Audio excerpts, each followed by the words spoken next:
Pues muy buenas tardes a todos, queridos oyentes. Bienvenidos a este programa La Pica en Flandes, este programa semanal, esta cita periódica que tiene todo el mundo cívico-militar en España, en Informa Radio y también a través de distintos canales, en YouTube y en redes sociales. Es un programa dirigido, La Pica en Flandes, al mundo cívico-militar que toca temas de la máxima actualidad, temas candentes, temas donde es preciso que tomemos conciencia y que vayamos creando poco a poco nuestra opinión pública.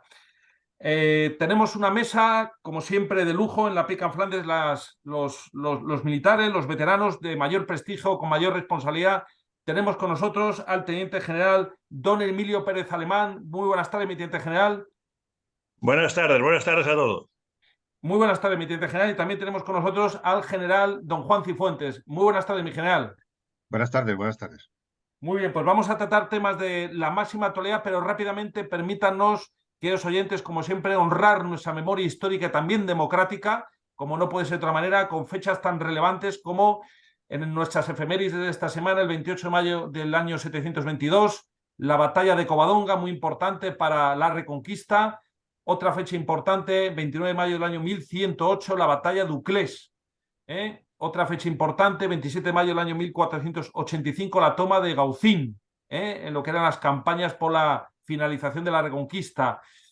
El 29 de mayo del año 1889, el nacimiento de don Camilo Alonso Vega, una figura importante en la historia militar española de la primera mitad del siglo. Fecha también relevante, 27 de mayo del año 1917, disolución de las juntas de defensa. Y también 25 de mayo del año 1966, instrucciones para el alzamiento por el general Mola.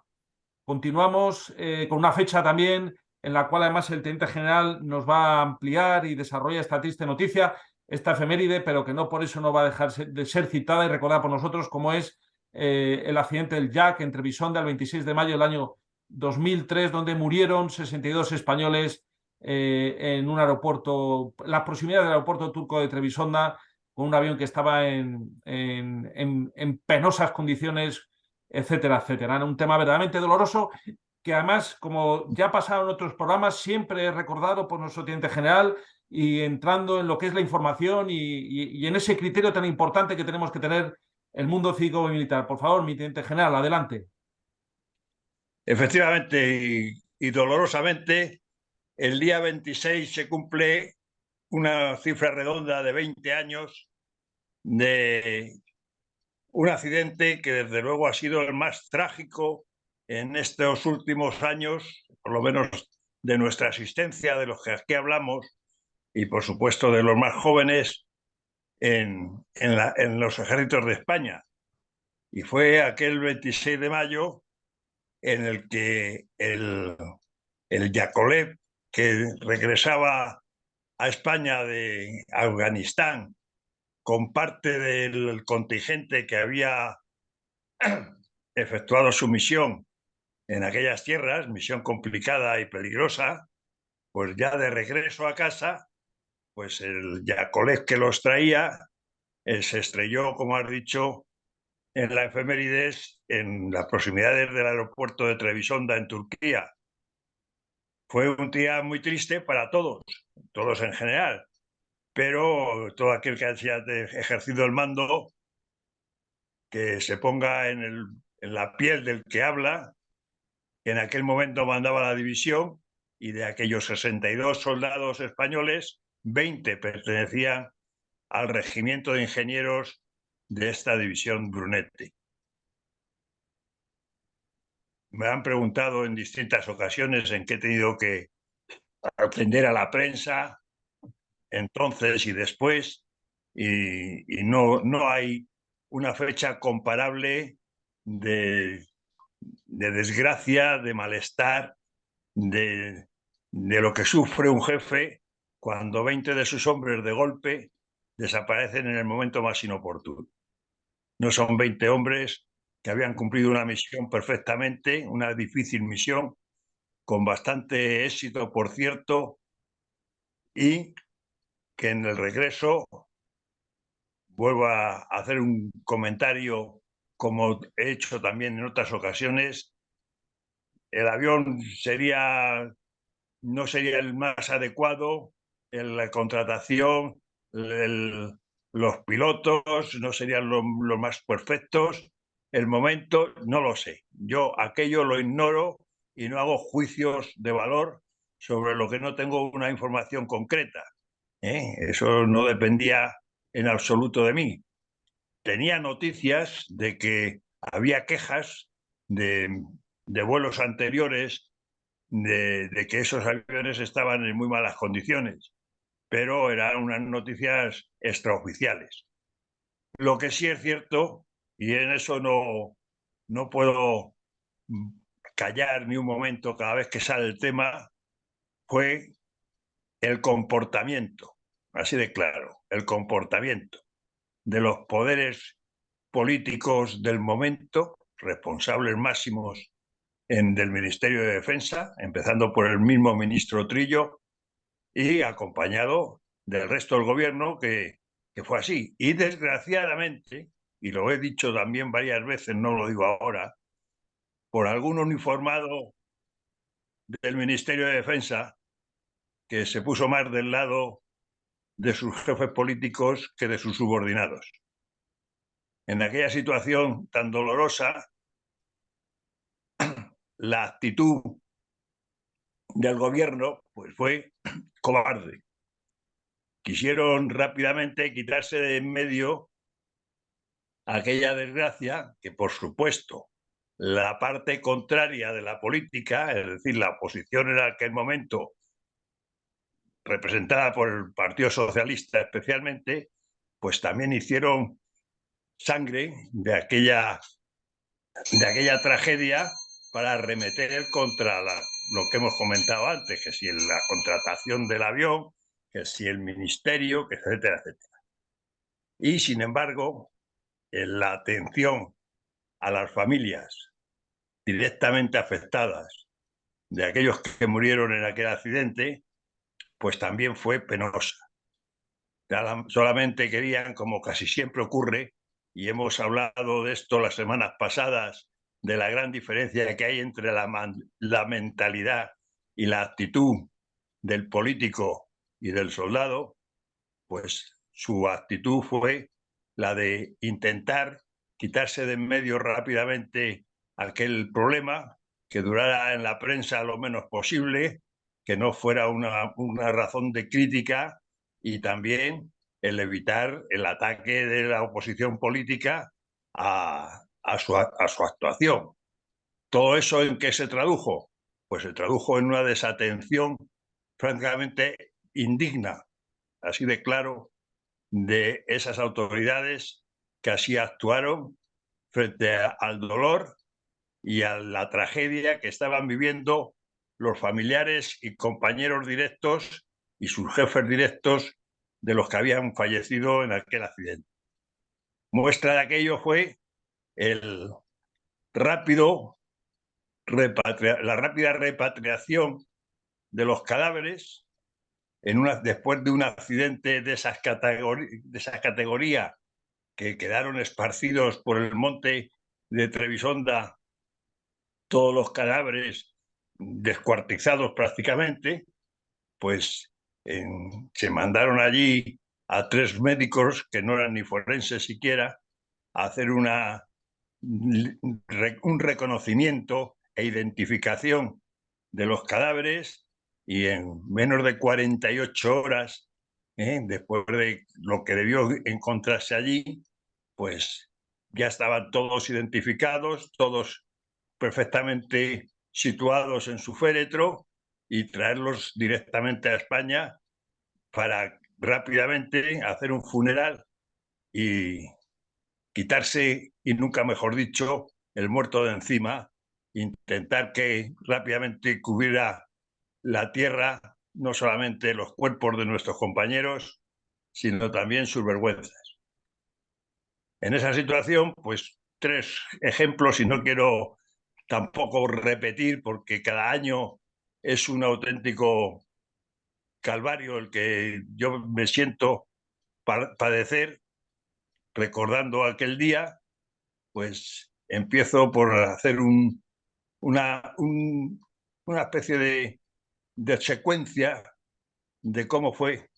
Me avisaron muy temprano, prácticamente no había amanecido, de lo que había sucedido.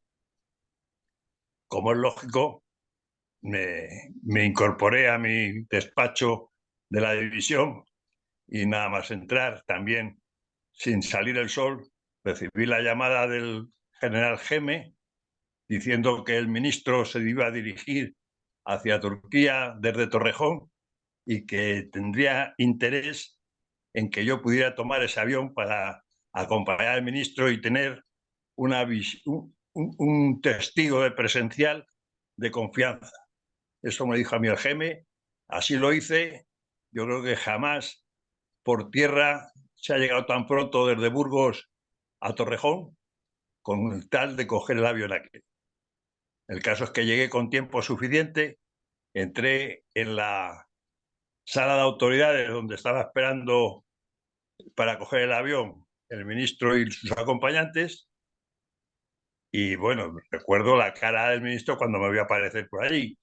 El general jefe de su gabinete me vino a ver qué hacía yo allí. Y dije, pues que dado que yo tengo 20 hombres en ese avión, creo que puedo ser de utilidad acompañaros a la zona y por eso me he dado prisa y he llegado de Burgos para iros con vosotros. Así se lo comunicó el jefe de gabinete al ministro, el ministro entró con él en un cuarto aparte y al rato de aquello salió el general a decirme que no había sitio en el avión y que no podía acompañarles. Eso sí, llevaba varios periodistas y había sitio de sobra.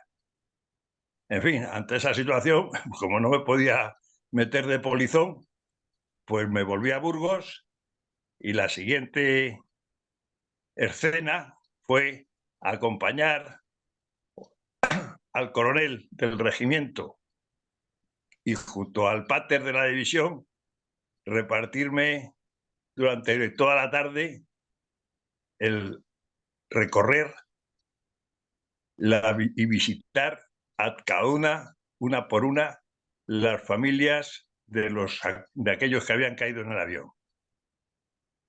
Excuso decir y dejo a la libre interpretación de cada cual lo que supuso aquella tarde.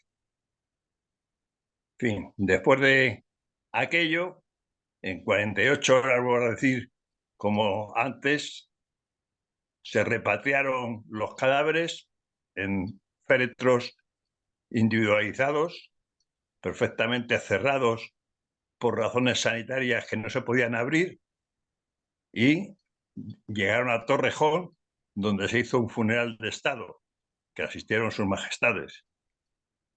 ¿Y cuál fue mi sorpresa?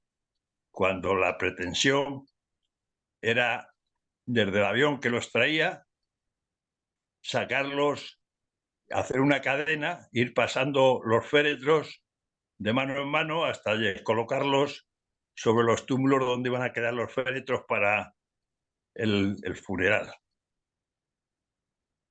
Visto aquello, y dado que yo tenía representantes de la Brigada 12 en Madrid, todos allí, y que ya había dicho al general de la brigada que preparara portaféretros, equipos portaféretros, pues me negué en redondo a que se hiciera de esa forma, de sacar de una forma tan poco digna los cadáveres del avión y llevarlos hasta los túmulos. Con lo cual le dije al general que desobedeciera aquella instrucción, mandara los equipos portaféretros de acuerdo con las graduaciones de cada uno y así se hizo. Claro, eran 20 de los 62 que venían del resto de unidades que no habían tenido esa precaución. Entonces, el resto de los mandos los mandos del resto de los fallecidos me pidieron que les echara una mano porque no estaba preparado nada que se hiciera de esa manera. Y entonces los mismos portaféretros de la división lo hicieron también con el resto de sus compañeros.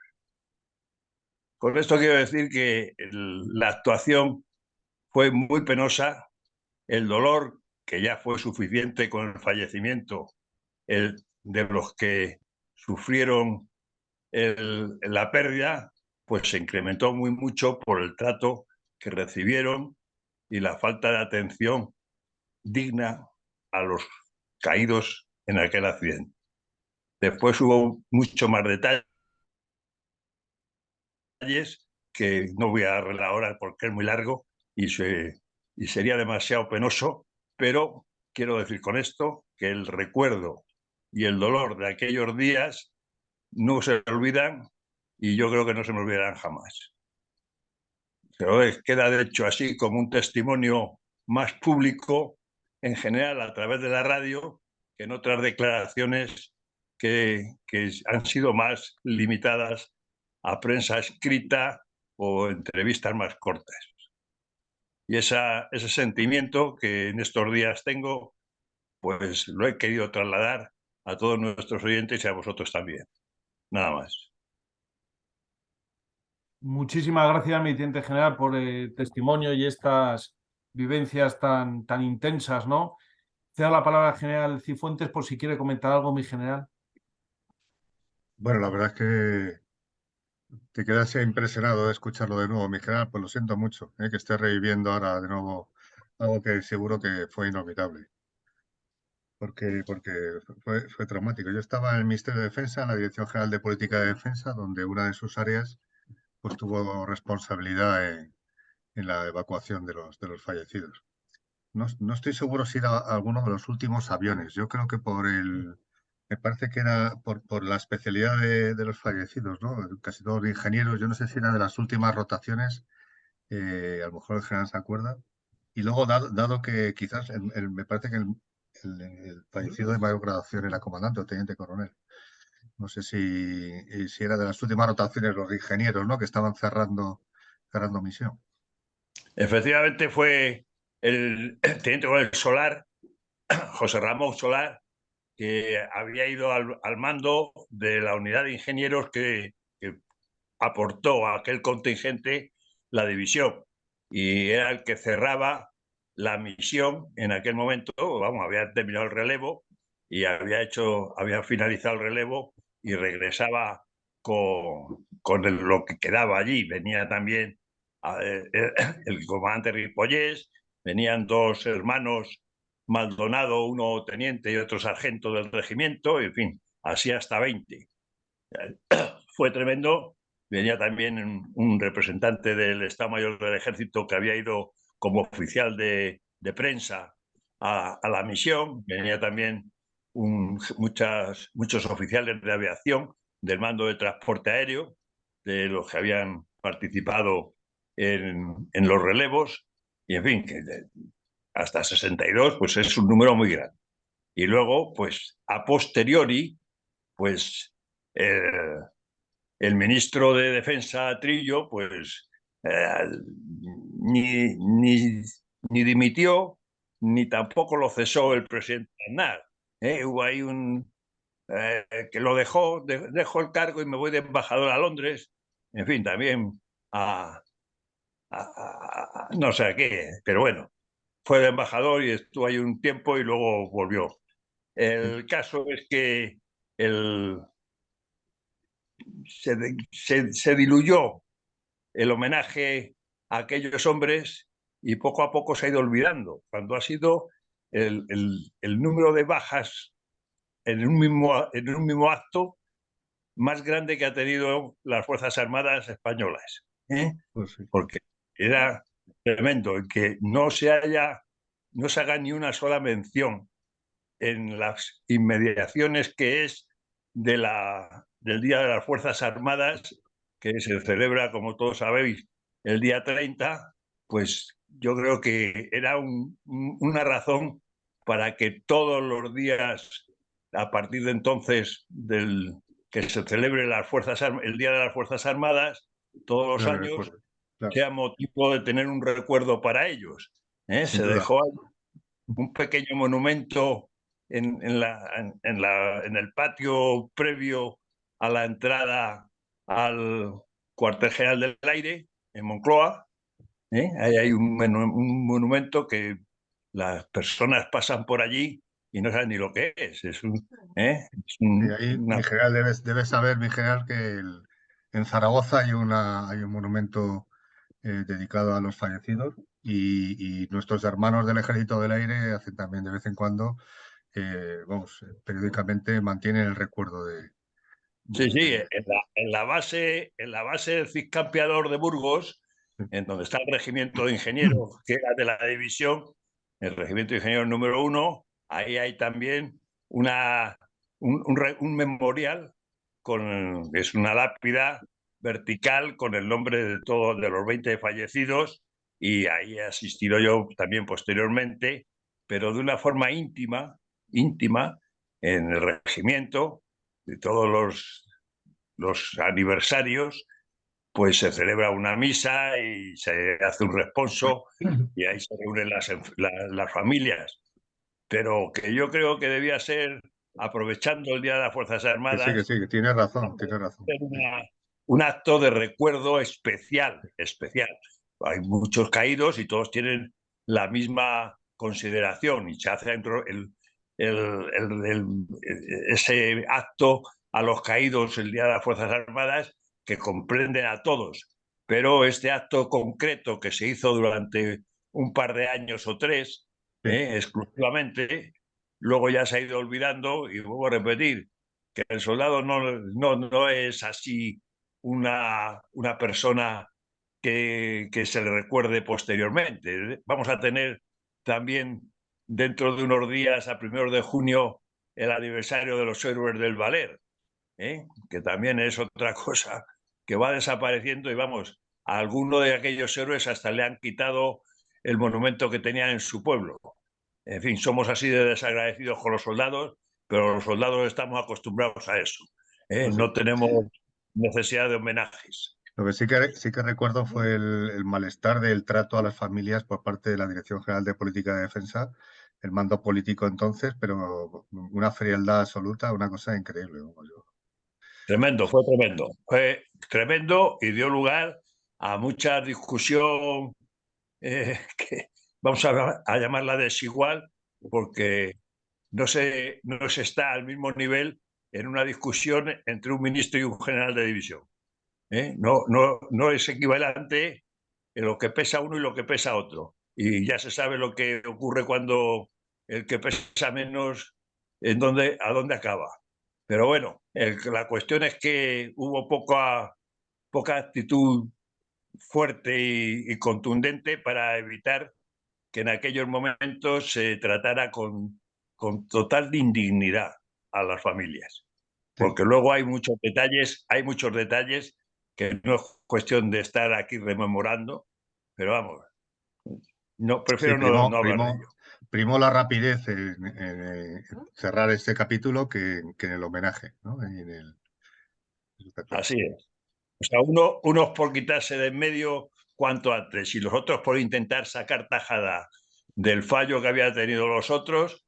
La actitud de la política fue, ahí ves lo desagradecido que se es con el soldado, cuando no interesa y lo que se quiere es quitarse de en medio rápidamente.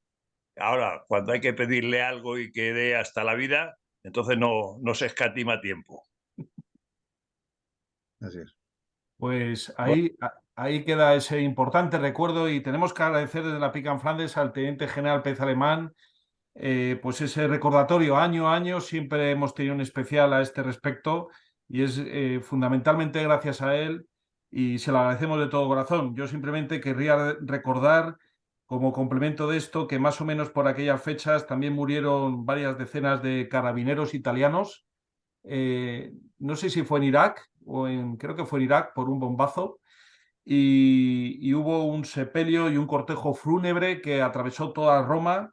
Mandaba entonces Berlusconi, el denostado Berlusconi era el primer ministro y acudieron 1 millón de romanos, bueno, 1 millón de italianos a homenajear a sus carabineros tan queridos en Italia.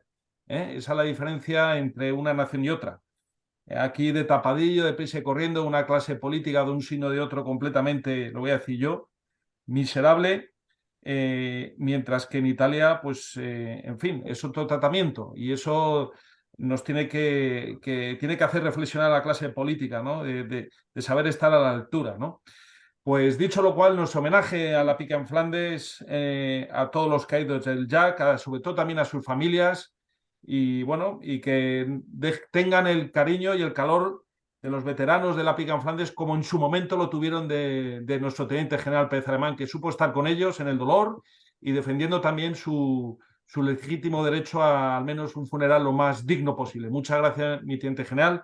Y vamos a pasar ahora, digamos, nos quedan para esta parte unos 7 minutitos, no sé, mi general, o lo dejamos para la segunda parte, el tema de su ponencia sobre la Feria Internacional de Defensa.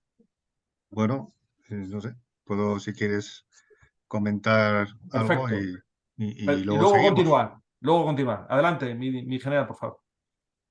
Vale, muchas gracias. Bueno, pues vamos a cambiar de tema y bueno, pues estuve la semana pasada en la Feria Internacional de la Defensa, FEINDEF, que se celebra cada 2 años, la Feria Internacional de la Defensa que se celebra en Madrid, en el centro del recinto ferial de IFEMA, y que supone pues realmente un evento de gran importancia para las empresas de defensa, para los organismos que trabajan en defensa, para el Ministerio, para las Fuerzas Armadas, y así se ha demostrado en esta feria que en cada edición pues va a más.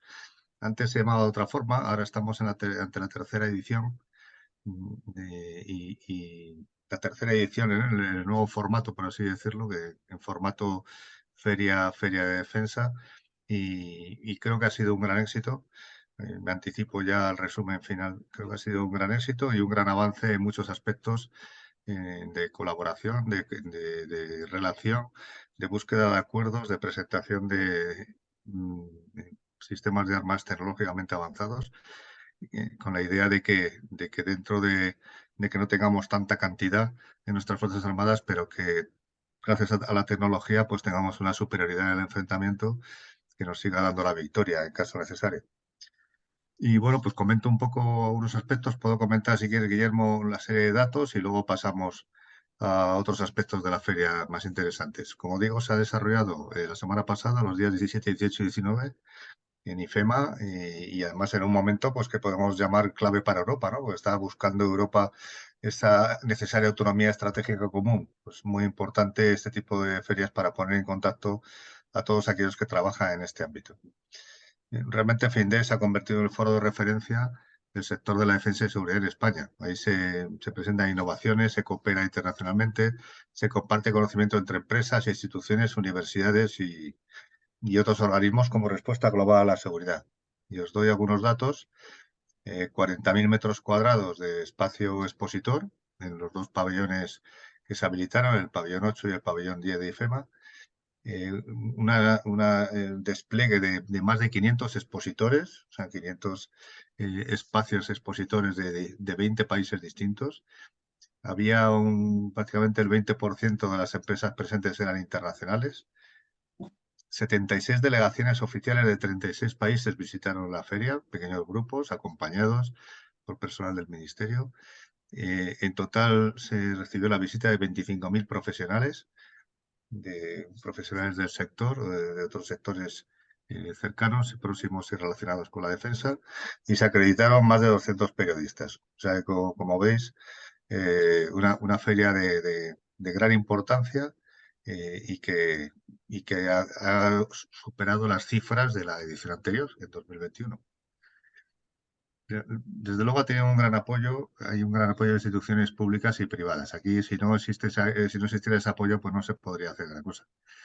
La organiza la Fundación FEINDEF, que es la única feria, porque es la única feria en España del sector de defensa y seguridad apoyada institucionalmente por el Ministerio de Defensa.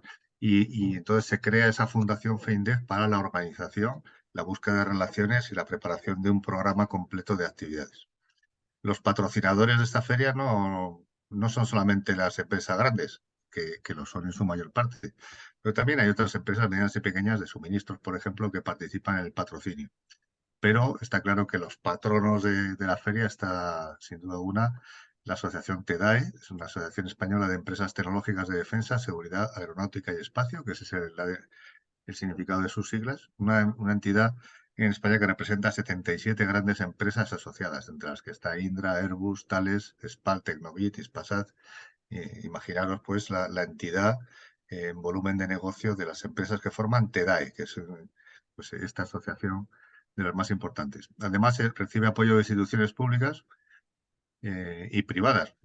Destacan apoyo de la Unión Europea, del Ministerio del Interior, ya que incluye participación de la Guardia Civil, del Cuerpo Nacional de la Policía y también de Protección Civil. Colabora el Ministerio de Industria, Comercio y Turismo bueno, pues respaldando la feria con encuentros internacionales y conferencias. El Ministerio de Ciencia e Innovación, que colabora participando activamente en el programa de actividades, en la visita de autoridades. También se han sumado a esta feria los ministerios de Universidades, Asuntos Exteriores y Cooperación, Transportes, Movilidad y Agenda Urbana y otros organismos como el CEDETI y el INTA. Aprovechando la feria se llevan a cabo encuentros y reuniones bilaterales y multilaterales entre organismos de la Administración General del Estado y administraciones internacionales. Igualmente se hacen acuerdos, se llega a acuerdos de alto nivel con empresas de defensa, se firman acuerdos, se aprovecha la presencia, ¿no?, mediática la oportunidad mediática que da la feria para presentar proyectos innovadores y para la firma de acuerdos o lanzamientos de estrategia o planes de interés para la industria. El programa de actividades lo han completado 40 actividades, mesas redondas, ponencias. Estas conferencias lo que permitían seguir era, lo que perseguían era debatir sobre los desafíos de la industria de defensa y seguridad. Y os cito algunos temas de estas conferencias para que os hagáis una idea. Ciberdefensa y ciberseguridad, economía circular, eficiencia energética y sostenibilidad, base logística, la que se va a construir en Córdoba, expectativas ante el nuevo ciclo inversor, tecnologías disruptivas para la defensa del futuro, la política espacial, el Sistema Nacional de Protección Civil, mujeres en el sector de la defensa y seguridad, programas de armamento y material en un nuevo escenario económico, y así pues hasta 40 mesas redondas, debates y conferencias que complementan la oferta de esta feria hacia las empresas. La Fundación FinTech que he mencionado antes. Mi general, estamos fuera de Venga. tiempo. Pasamos a la segunda parte. De acuerdo, pasamos a la segunda parte.